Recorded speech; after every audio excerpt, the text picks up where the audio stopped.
We guide you through how to recover missing emails in Outlook quickly and efficiently.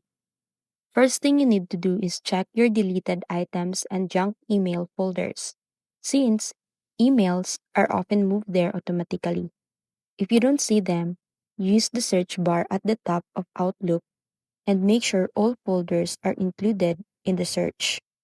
Next, go to Settings, open Email, then Rules, and review any rules that might be moving or deleting your emails without you realizing it. If the email were deleted, open Deleted Items and click Recover Items Deleted from this folder to restore them.